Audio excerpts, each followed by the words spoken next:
ठीक बात है, चालू करें आगे ना। सभी के पास शीट है ना?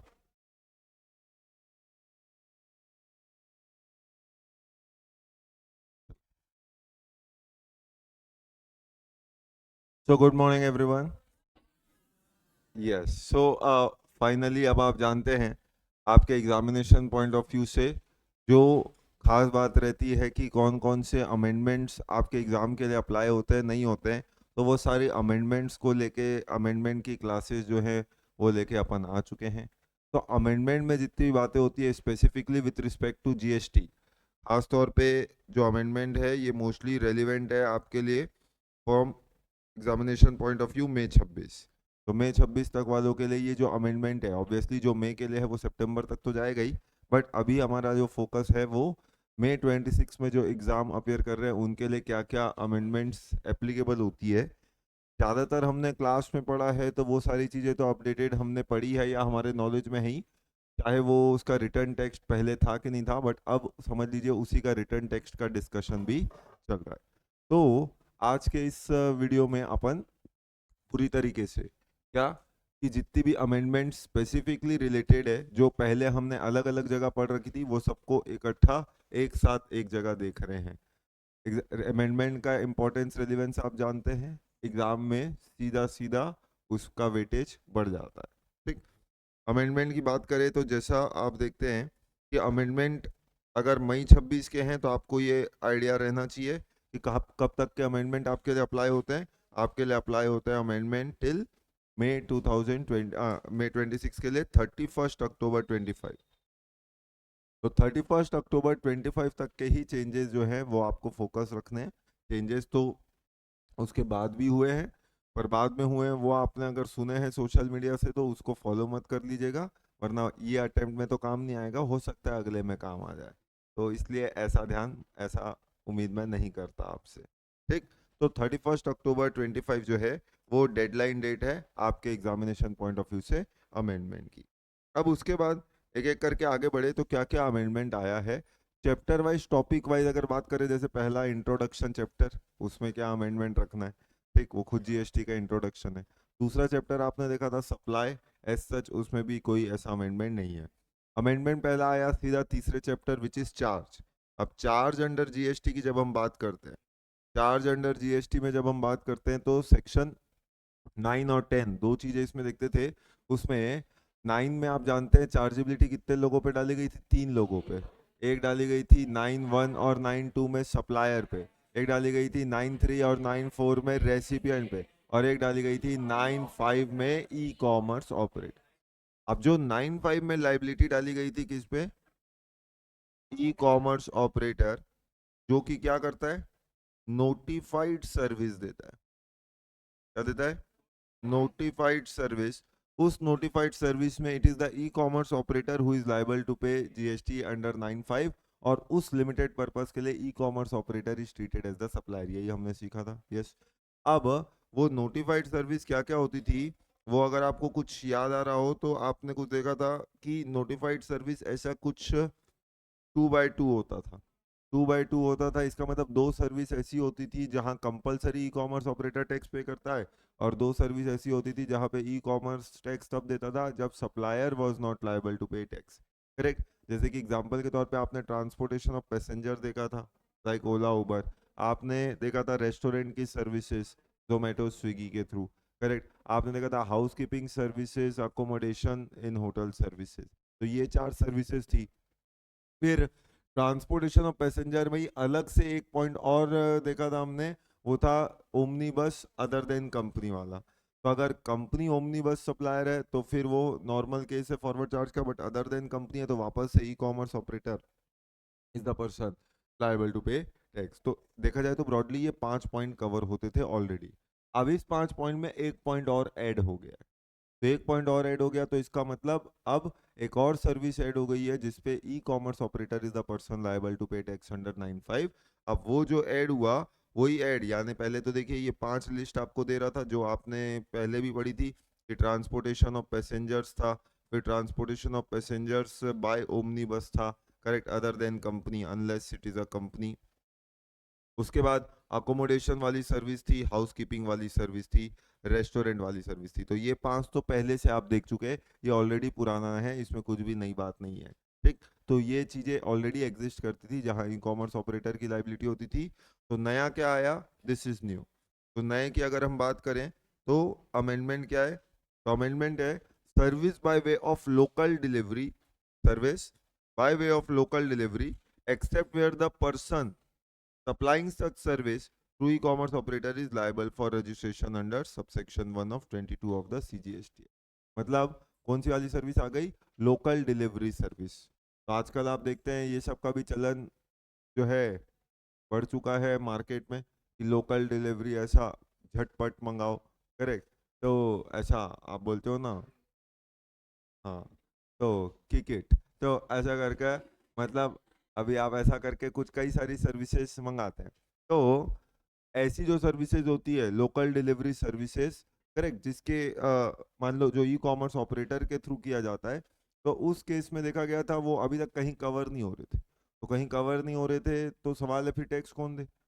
तो सिर्फ जो सप्लायर होते थे अगर वो रजिस्टर होते थे तो वही टैक्स देते थे, बाकी केसेस में फिर वही कंफ्यूजन रहता था, जबकि गवर्नमेंट इस ट्रांजेक्शन पे टैक्स लगाना चाहती। तो क्या किया, ई कॉमर्स ऑपरेटर को लायबल बना दिया कि अब जो भी व्यक्ति ई कॉमर्स ऑपरेटर के थ्रू ये लोकल डिलीवरी की सर्विस देगा, तो it is the e commerce operator who is the person liable to pay tax under 95।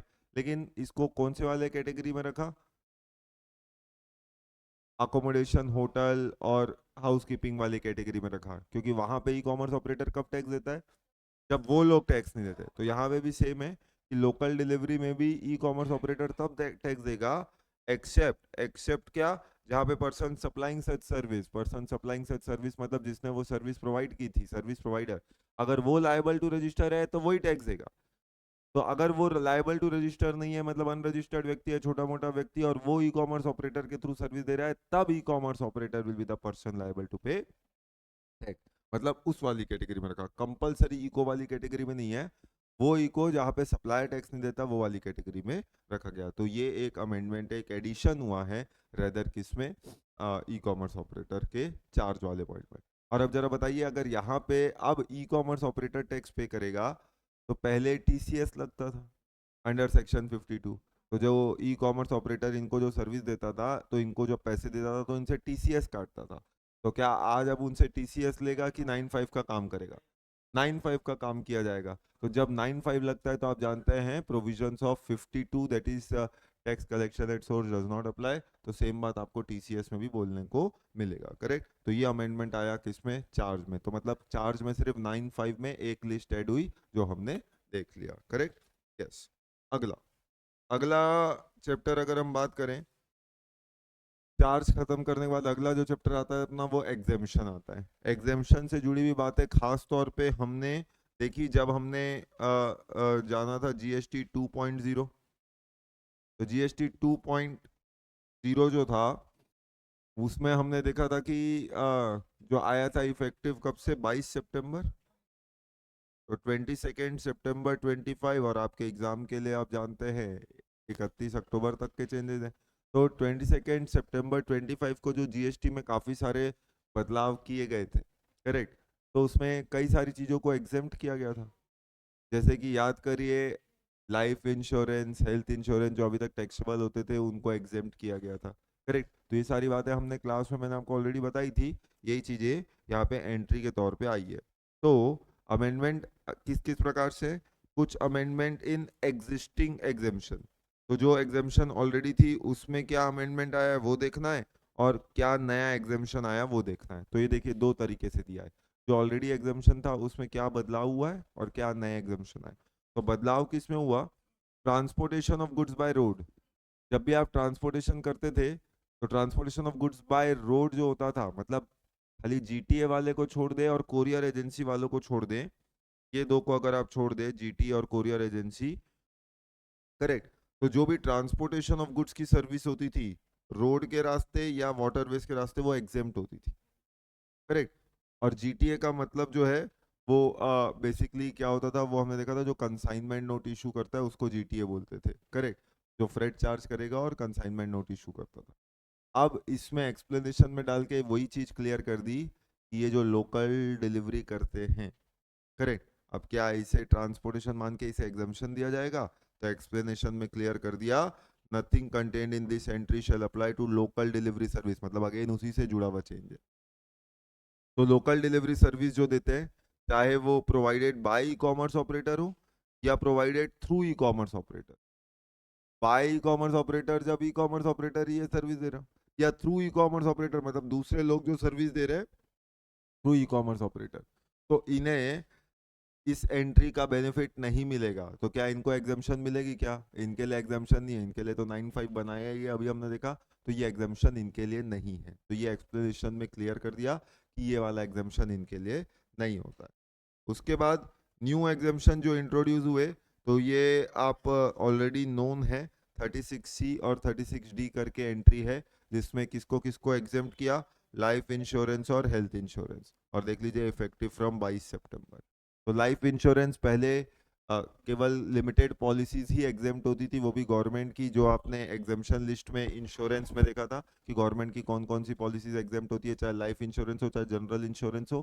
पर अब 22 सितंबर 25 से ईज ऑफ लिविंग के कारण आपने देखा था कई सारी बेसिक चीज़ों को एग्जाम्प्ट किया, उन्हीं में से दो था लाइफ इंश्योरेंस और हेल्थ इंश्योरेंस। लेकिन ये मैंने आपको बताया था, याद करिए, कब एग्जाम्प्ट होता है, when it is provided by insurer to insured where insured is not a group. तो जहां इंश्योर्ड ग्रुप नहीं होना चाहिए, तो ग्रुप इंश्योरेंस पॉलिसी नहीं होनी चाहिए। जैसे ग्रुप इंश्योरेंस पॉलिसी मैंने आपको बताया था कि कई बार कंपनी अपने सारे एम्प्लॉयज का ग्रुप इंश्योरेंस करती है, ग्रुप हेल्थ इंश्योरेंस, वो सब एग्जाम नहीं है। आज मैं अपना लाइफ इंश्योरेंस कराऊं, हेल्थ इंश्योरेंस कराऊं, वो एग्जाम है। पर अगर वो कंपनी सारे एम्प्लॉयज का लाइफ इंश्योरेंस हेल्थ इंश्योरेंस कराती है और उसका प्रीमियम कंपनी पे करती है, उसका इनकम टैक्स में एक्सपेंडिचर भी कंपनी क्लेम करती है, डिडक्शन वो व्यक्ति जिसका लाइफ हेल्थ इंश्योरेंस है वो क्लेम करता है, भले कुछ भी करिए, लेकिन वो एग्जेम्प्ट नहीं होता। तो service of life insurance business provided by insurer to the insured where insured is not a group. For removal of doubts, it is clarified that this exemption shall apply to contract of insurance where the insured is individual. मैं life insurance किसका कराता हूँ? खुद का, और an individual and the family of the said individual, या family वालों का, तो उनका भी अगर कराया तो meaning thereby exemption available है। सेम चीज हेल्थ इंश्योरेंस में भी है, हेल्थ इंश्योरेंस सेम लाइन है, देखिए, खुद का कराइए, is insured is a individual और an individual and family of the said individual, तो family of the said individual, तो ये लोगों का अगर मैं हेल्थ इंश्योरेंस कराऊंगा तो एग्जाम्प्ट है। और फिर for the purpose of point number A above, family में क्या आएगा, all individual insured as family in contract of insurance. तो जब आप इंश्योरेंस कराते हैं तो इंश्योरेंस वाला खुद ही, जैसे हेल्थ इंश्योरेंस कराने जाएंगे तो वो किसका किसका इंश्योरेंस करेगा, आपका कर सकता है, इससे मतलब सेल्फ का करता है, स्पाउस का करता है और बच्चों का करता है। पेरेंट्स को जुड़वाना है तो पेरेंट्स का अलग से करेगा। तो फैमिली जो इंश्योरेंस में आप ऐड करेंगे, आप ऐसा वैसे भी किसी और का इंश्योरेंस नहीं कराते, तो आप फैमिली जिसको ऐड किया गया वही यहाँ पे फैमिली माना जाता है कि family shall include all individuals insured as family in contract of insurance. तो जो फैमिली प्लान होता है उसी में एग्जाम्पशन मिलेगी, ग्रुप इंश्योरेंस में एग्जाम्पशन नहीं मिलेगी, ये अपन ने देखा था।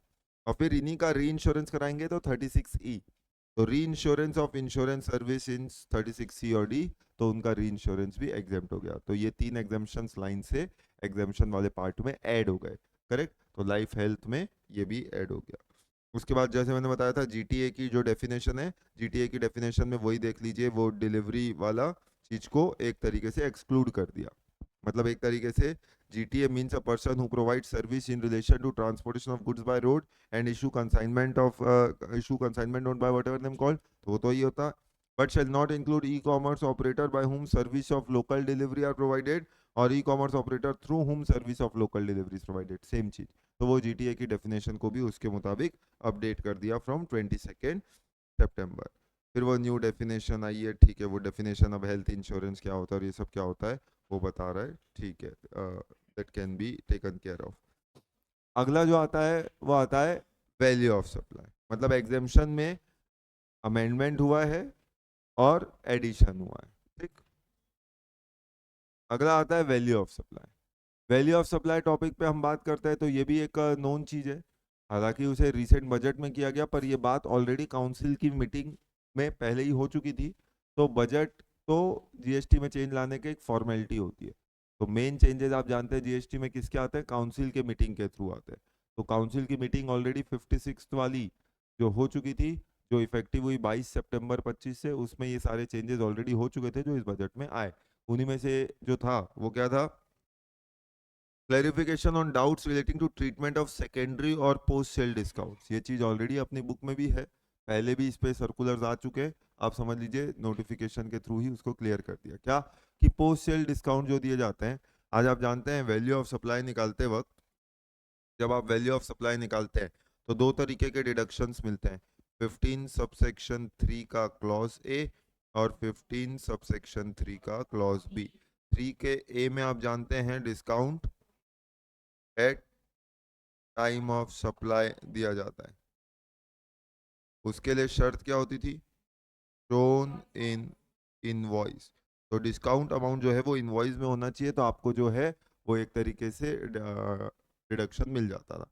और 15(3)(b जो होता था, इसको आप बोलते थे पोस्ट सप्लाई डिस्काउंट। अब पोस्ट सप्लाई डिस्काउंट में कुछ बातें आपको पूरी करनी पड़ती थी, जैसे कि एग्रीमेंट मस्ट एग्जिस्ट, लिंक्ड होना चाहिए और आईटीसी रिवर्स होना चाहिए। तो ये सारी बातें पूरी होनी चाहिए। अब उसमें आप जानते हैं ये तो हुआ, तो आपको पोस्ट सप्लाई डिस्काउंट भी माइनस हो जाता है। पर फिर कुछ डिस्काउंट होते थे जिसको आप बोलते थे सेकेंडरी डिस्काउंट। सेकेंडरी डिस्काउंट मतलब जिसमें ऐसा सच कोई बात नहीं होती थी, बिल गया था 12,000 का, सामने वाला आया 10,000 दे के चला गया, बोला बस हिसाब किताब खत्म, तो आप वो 2,000 रुपए जबरदस्ती का बिना मांगे डिस्काउंट लेके, और आपने भी बोला चलो ठीक है अब 10,000 दे दिया तो 2,000 रुपए डिस्काउंट दे देते हैं। तो वो जो 2,000 रुपए आपने उसको डिस्काउंट दिया उसको बोलते हैं सेकेंडरी डिस्काउंट। और सेकेंडरी डिस्काउंट में याद करिए आप जो डॉक्यूमेंट इशू करते थे उसे क्या बोलते थे, कमर्शियल क्रेडिट नोट। तो क्या बोलते थे आप, कमर्शियल क्रेडिट नोट। तो हाँ, जो डॉक्यूमेंट आप इशू करते थे कमर्शियल क्रेडिट नोट, जो कि एक बिजनेस डॉक्यूमेंट होता था, क्या उसमें जीएसटी लगता था, क्या वो बिना जीएसटी वाला क्रेडिट नोट होता था, करेक्ट। तो इसका मतलब यही अपन ने सीखा था, ये बिना जीएसटी वाला क्रेडिट नोट होता था। अब सवाल ये उठने लगा कि ये 2,000 रुपए मान लो मैंने आपको डिस्काउंट दिया, अब क्योंकि ऐसी बात नहीं हुई थी तो ये मेरी वैल्यू ऑफ सप्लाई से तो घटेगा नहीं, तो मैंने आपको कमर्शियल क्रेडिट नोट दिया। अब मैंने आपको 2,000 का कमर्शियल क्रेडिट नोट दिया, लेट से आप भी रजिस्टर्ड थे, पहले मैंने आपको 1,00,000 का सामान बेचा था, 5% जीएसटी लगा के 5,000, फिर मैंने आपको 5,000 का ऐसा कमर्शियल क्रेडिट नोट दे दिया। अब 5,000 का जो कोई अमाउंट का 10% मान लो कमर्शियल क्रेडिट नोट दे दिया, तो 10,000 का मैंने आपको डिस्काउंट दे दिया, तो सवाल है वो 10,000 का जीएसटी आपको रिवर्स करना पड़ेगा। Whether as a buyer you are required to reverse the ITC on that commercial credit note, जब उसमें जीएसटी लगा ही नहीं है तो रिवर्स कैसा। तो क्या आपको पूरा आईटीसी मिलेगा जो मैंने ओरिजिनल बिल में लगा के दिया था, द आंसर इज यस, यही तो कमर्शियल क्रेडिट नोट था। अगर रिवर्स करना होता तो वो तो 15(3)(b का केस बन ही जाता, ठीक। तो इसको वैल्यू ऑफ सप्लाई से माइनस नहीं होता है, और वैल्यू ऑफ सप्लाई से माइनस नहीं होता, इसलिए क्लैरिफिकेशन सिंपल है कि बायर को आईटीसी उस वाले क्रेडिट नोट पे रिवर्स करने की जरूरत नहीं होती। तो क्या देख रहा है, वेदर फुल आईटीसी, मतलब सवाल क्या किया गया, देखिए कि क्या यहाँ पे full ITC is available to the recipient of supply when recipient make discounted payment to supplier of goods on account of financial और commercial credit notes। तो क्या पूरा आईटीसी मिलेगा कि नहीं मिलेगा, सवाल ये था। अब उसकी अगर हम बात करें तो ये ऑलरेडी देखिए सर्कुलर से बहुत पहले क्लैरिफाई भी हो चुका था, अपने बुक में भी अवेलेबल है, पर अब वही चीज़ वापस यहाँ क्लियर भी कर दी। तो फाइनल एंड रिजल्ट क्या है, ये आपका जवाब रहेगा, कल को एक प्रैक्टिकल केस स्टडी बना के दे दे। It is clarified that recipient will not be required to reverse the ITC attributed to the discount provided on basis of financial commercial credit note issued by the supplier, as there is no reduction in original transaction value of supply, and accordingly the corresponding tax liability would also not get reduced। तो tax liability भी कम नहीं होगी, मतलब कुल मिला के मैंने जो ओरिजिनल बिल में जितना टैक्स लगाया था पूरा आईटीसी आपको मिलेगा, आपको आईटीसी प्रोपोर्शनेट करके रिवर्स करने की जरूरत नहीं है किसमें, फाइनेंशियल कमर्शियल क्रेडिट नोट में। ये भी आप सीख। Issue number 2, whether post-sale discount offered by manufacturer to its dealer distributor would be treated as consideration paid by manufacturer for dealer supply of same goods to end customer as a monetary value of inducement to supply of goods manufactured by him to end customer। कई बार manufacturer जो है वो dealer को कई तरीके के discount देता है ताकि वो प्रोडक्ट जो है वो एंड यूजर कस्टमर तक दे सके। तो वो जो डिस्काउंट दे रहा है, क्या ये माना जाए कि वो डीलर मैन्युफैक्चरर को सर्विस दे रहा है जिसके बदले में वो उसको पैसे दे रहा है? मान लो मैं आपको 1 लाख का सामान बेचा, फिर मैं बोला आप ये वाला काम कर दो तो 5,000 रुपये डिस्काउंट दूंगा, तो आप मुझे 95,000 देना। तो सवाल ये उठ रहा है, क्या ये दो सेल है कि मैं आपको 1 लाख का सेल कर रहा हूँ फिर आप मुझे 5,000 की सर्विस दे रहे हो? तो मैं आपसे 1 लाख रुपए लूँ और आपको 5,000 दूँ तो नेट आपसे 95,000 लूँ, तो ये दो सप्लाई बन जाए, या ये डिस्काउंट ही है और 95,000 पे सीधा जीएसटी लगाना चाहिए? करेक्ट। तो ये पोस्ट सेल डिस्काउंट किस तरीके से दिया जा रहा है उस पर डिपेंड करता है, ठीक। where there is no agreement between manufacturer and the end customer, तो फिर there are two independent sale transaction, एक जो मैन्युफैक्चरर ने डीलर को किया जो मैंने आपको बेचा, और एक जो डीलर एंड कस्टमर को करता है जो आप कस्टमर को बेचते हैं तब करते हैं। This discount are simply given for competitive pricing, तो बस वो डिस्काउंट तो मैं कॉम्पिटिटिव प्राइसिंग के लिए देता हूँ to push the sales and merely reduce the sale price of the goods and are not linked to any independent activity, उसका independent activity से कोई लेना देना नहीं है। करेक्ट। तो ये बस सेल हो सके इसलिए मैं आपको डिस्काउंट देता हूँ। therefore it is clarified, तो ऐसे सिनेरियो में क्या होगा, such discount cannot be included in consideration as monetary value of inducement of further supply of this goods, तो उसे फिर वो अलग से कंसिडरेशन नहीं माना जाएगा कि आप मुझे 5,000 की कोई सर्विस दे रहे हैं, ऐसा नहीं माना जाएगा। लेकिन अगर पहले से ही आपके मेरे बीच में बात हो रखी थी कि भैया मैं आपको ऐसा 5,000 तक का फायदा दूंगा अगर आप ऐसा ऐसा काम कर दोगे, मेरे भी आप में एडवर्टीजमेंट करके कुछ इसको बेच दोगे उसको बेच दोगे कुछ और प्रमोशन कर दोगे, ऐसा अगर ऑलरेडी बात हो रखा है या उस बेसिस पे मैंने आपका 5,000 रुपये कम किया, तो फिर क्या बोला गया, it is an inducement toward supply of goods by the dealer to the end customer. तो अगर यहाँ पे ऑलरेडी एग्रीमेंट एग्जिस्ट करेगा तो फिर बात ऐसी होगी। तो that was the second case. तीसरा व्यू इसे मिलता जुलता, post sale discount extended by manufacturer to dealer can be treated as consideration in lieu of activities perform to promote sale of goods. तो सेल्स प्रमोशन, जैसे कई बार आप देखते हैं ना, year end discount, volume discount, quantity discount, तो ये तो होता है। कई बार सेल्स प्रमोशन के लिए स्पेशल डिस्काउंट भी दिया जाता है कि भैया ये वाला सामान बिकवाओ, आपको कुछ स्पेशल चीजें ऑफर में मिलेंगी। तो again purpose case to case basis देख के डिसाइड किया जाता है। When dealer receive such post sale discount they may engage in promotional activities to boost sales. However, these activities ultimately enhance sale of goods which dealer themselves own, thereby increasing their own revenue. In this context, the discount merely reduces the sale price of the goods and is not linked to independent service. खाली sales को boost करने के लिए discount, जैसे कि बोलता हूँ ना, इतना सामान खरीदोगे तो डिस्काउंट, तो वो एक अलग से सर्विस नहीं है जो डीलर मुझे दे रहा होगा मैन्युफैक्चरर को। Therefore, it is clarified that post-sale discounts offered by manufacturer to dealer in such cases shall not be treated as consideration for separate transaction। तो मतलब उसे अलग ट्रांजेक्शन ना माना जाए कि मैं आपको 1 लाख की सर्विस दे रहा हूँ और आप मुझे 5,000 की, वो एक ही सर्विस है 95,000 की जो मैं आपको दे रहा हूँ। However, GST would be leviable in case where dealer undertake specific sales promotional activity। लेकिन जीएसटी लगेगा अगर वो स्पेसिफिक कोई सेल प्रमोशन एक्टिविटी कर रहा है, जैसे अलग से मेरे प्रोडक्ट की ऐड कर रहा है, करेक्ट, ब्रांडिंग कर रहा है, तो फिर वो तो एक सर्विस है जो वो मुझे दे रहा है डीलर मेरा मुझे, such as advertising campaign, co-branding, customization service, special sale drives, exhibition arrangement, example के तौर पे दे रहे हैं। Only when such services are explicitly stated in the agreement with clearly defined consideration payable for such supply, तो उस case में ये एक सर्विस है जो डीलर मैन्युफैक्चरर को दे रहा है, तो वो अलग से सर्विस है और उस पर अलग से जीएसटी लगेगा, तो ये एक डिस्टिंक्ट सर्विस मानी जाएगी and GST would be chargeable. तो मैं 1 लाख पे जीएसटी लगाऊंगा, फिर आप 5,000 पे मुझ पे जीएसटी लगाओगे, ये दो सप्लाई मान लिया जाएगा। तो ये आईटीसी से पूरा हुआ जो चेंज था वो था। उसके बाद अगला चेंज टीडीएस टीसीएस में जो था वो मैं ऑलरेडी आपको बता चुका कि जो ई कॉमर्स ऑपरेटर वाला था, अब वो क्योंकि वो लोकल डिलीवरी वाला 9(5) पे ऑब्लिगेशन आएगा, तो क्या टीसीएस लेना पड़ेगा क्या? नहीं, तो वही क्लियर कर दिया कि देखिए सप्लाइड थ्रू इको में सेम चीज, ये वाला चीज जो है, तो इस पे ई कॉमर्स ऑपरेटर जब 9(5) में टैक्स देगा तो टीसीएस के प्रोविजन सप्लाई नहीं होंगे, करेक्ट। तो TCS will not be applicable in this scenario, ठीक। तो ये भी हो गया हमारा। उसके बाद फाइलिंग ऑफ रिटर्न, तो रिटर्न फाइलिंग की जब आप बात करते हैं तो रिटर्न फाइलिंग के चेंज भी ऑलरेडी हम देख चुके। वैसे तो बोला गया था एनुअल रिटर्न किसको फाइल करना है, सेक्शन 44, तो सेक्शन 44 जो एनुअल रिटर्न का आता था उसमें क्या बोला गया था, every registered person is required to file the annual return, जो भी नॉर्मल रिटर्न फाइल करता है यानी 13B वाला, बस एक को छोड़ के वो था CTP.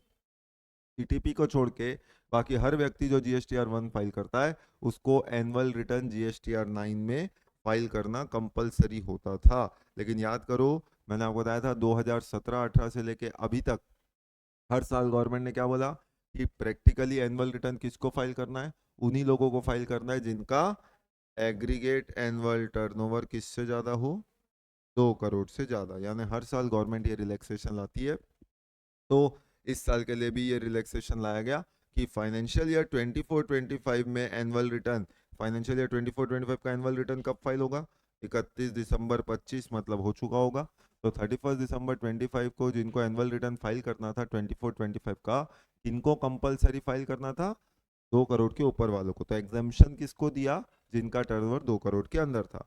Commissioner on recommendation of council in respect of filing of annual return for the financial year 24-25 onwards has exempted registered person whose aggregate turnover in financial year is up to 2 crore rupees from filing annual return of that said financial year। तो 24-25 onwards अब हर साल 2 करोड़ के ऊपर वालों को ही क्या करना है, एनुअल रिटर्न फाइल करना है, उनके नीचे वालों को एक तरीके से रिलैक्सेशन है फ्रॉम सेक्शन 44। तो ये क्या है, ये है अपना पूरा चेंजेस, पूरा amendment with respect to May 2026 chapter wise.